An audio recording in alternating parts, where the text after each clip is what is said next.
जयराम ठाकुर ने आपके 2 मंत्रियों को हटाने की मांग की है। उनका कहना है कि सैनिकों के खिलाफ और देश के खिलाफ बयान दिया है दोनों मंत्रियों ने। देखिए, जयराम ठाकुर जी तो जिस दिन यहाँ एक राष्ट्रभक्ति की बात आ रही थी उस दिन तो वो नाच कर रहे थे, उस दिन तो डांस कर रहे थे।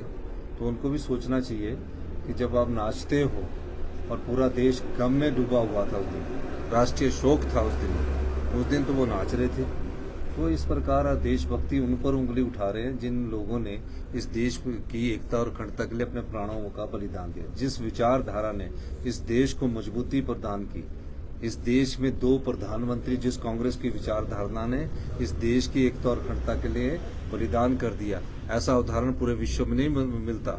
और एक मुख्यमंत्री का हमने बलिदान दिया है, लाखों कार्यकर्ता हमारे छत्तीसगढ़ में बलिदान दिया है। तो इस प्रकार की बात उठाना उनका अच्छा नहीं लगता, लेकिन उनको एक आदत पड़ गई है, मीडिया फीवर हो चुका उनको। वो मीडिया के बगैर रह नहीं सकते, तो अनाप शनाप बयानबाजी कर देते हैं और अनाप शनाप बयानबाजी करके वो कभी कुछ किसी नाम से किसी को पुकारने की कोशिश करते हैं। ये उन्हें अच्छा नहीं लगता। मुख्यमंत्री रहे हैं और पूरे प्रदेश की स्थिति को जिस प्रकार से उन्होंने इस प्रदेश की वित्तीय स्थिति को बिगाड़ने में महत्वपूर्ण भूमिका निभाई है, उस समय जयराम जी को याद रखा जाएगा, क्योंकि उन्होंने इस प्रदेश के जो संसाधन थे उनको लुटाया है। हम उसको प्रोटेक्ट कर रहे हैं और अर्थव्यवस्था को मजबूती प्रदान कर रहे हैं। सर, पार्टी ने कार्यक्रम भी स्थगित किए अपने, पर भाजपा का कोई कार्यक्रम बंद नहीं हुआ, यहाँ तक कि प्रधानमंत्री नरेंद्र मोदी भी। भाजपा का तो हाथी के हाथ दिखाने की और कुछ और है, खाने की और कुछ और। सर, जो धार्मिक शुल्क लगाया गया है उसको लेकर भी भाजपा ने कोई शुल्क नहीं लगाया गया है। इसमें इको टूरिज्म की बात है, जो हिमाचली है उनके लिए कोई शुल्क नहीं। लेकिन जब कोई पार्टी वहां रात को करता है तो इको टूरिज्म की तरफ से जो गंद फैला जाता है, तो उसके लिए वो कहीं शुल्क लगा होगा, पर उसमें सुप्रीम कोर्ट के ऑर्डर है, हमारे ऑर्डर नहीं, सुप्रीम कोर्ट के ऑर्डर है। पर शुल्क कोई लगाने की बात किसी भी हिमाचली पर कोई भी इको टूरिज्म की कहीं जाता कोई शुल्क नहीं है। कैसी तैयारी है? कोई बात कम्यूटेशन को लेकर? देखिए, कम्यूटेशन के मामले में कैबिनेट सब कमेटी की बैठक हुई है और कैबिनेट सब कमेटी ने कुछ रिकमेंडेशंस की है, और कम्यूटेशन के मामले में उनका कहना है कि सरकारी कर्मचारी जो 40% हमको पेंशन एडवांस देते हैं, उस पर भी हमें विचार करना चाहिए। तो मेरा मानना है कि मैं खुद सरकारी कर्मचारी का बेटा हूं, मैं भी जानता हूं कि कम्यूटेशन के मामले में, जैसे कि आज तकरीबन 1500 कर्मचारी रिटायर हो रहे हैं, उससे पहले फैसला के लिए मेरे पास फाइल आई थी। तो मैं अभी सोचता हूं कि अभी इस पर मेरे को और विचार करने की जरूरत है, और विचार करने के बाद फिर कैबिनेट में जाएंगे।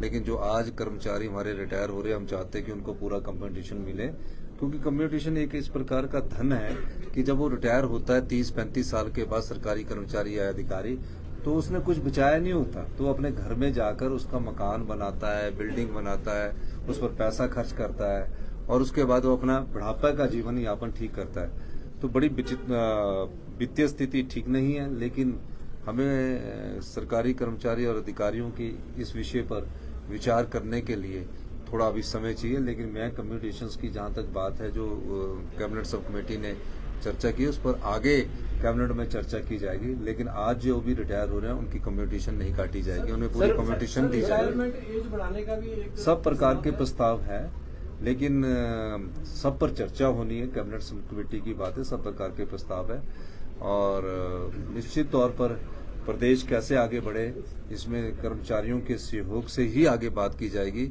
और जो भी कार्य किया जाएगा, जो भी हमारे कर्मचारी अधिकारी है, हमने तो उन्हें और लाभ हमने सुरक्षित भी रखने हैं। ऐसा नहीं है कि उनके लाभ सुरक्षित नहीं रखने, उनकी कम्यूटेशंस को भी हमने सुरक्षित रखना है। लेकिन विचार विमर्श सभी कर्मचारी और पर होगा, तभी हम आगे बढ़ेंगे। इस दृष्टि से हमारा सोच बनती है, और मेरा ये मानना है कि अगर रिटायरमेंट की भी एज बढ़ानी पड़ेगी तो वो भी कैबिनेट में चर्चा होगी।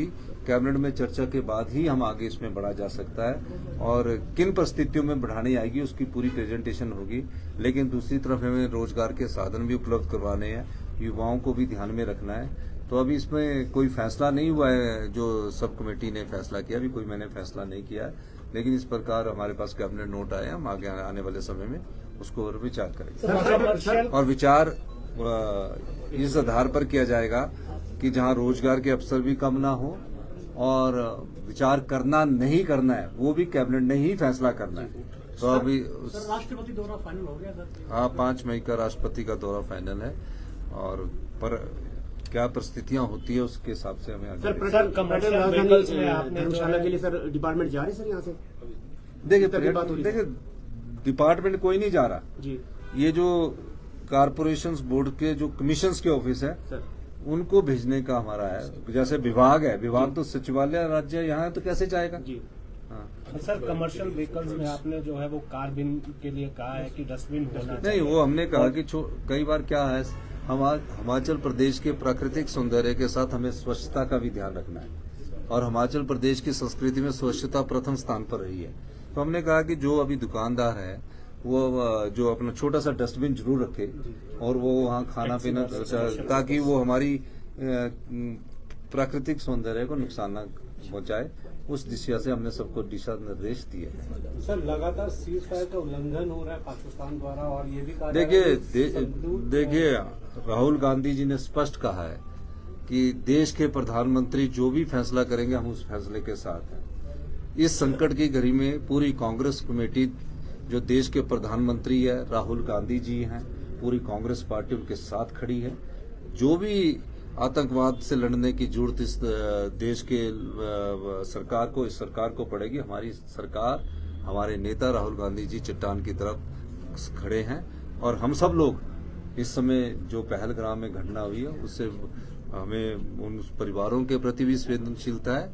लेकिन मैं ये कहना चाहता हूँ कि देश के प्रधानमंत्री जो फैसला करेंगे हमारी पूरी कांग्रेस पार्टी और हिमाचल प्रदेश की सरकार उनके साथ खड़ी है।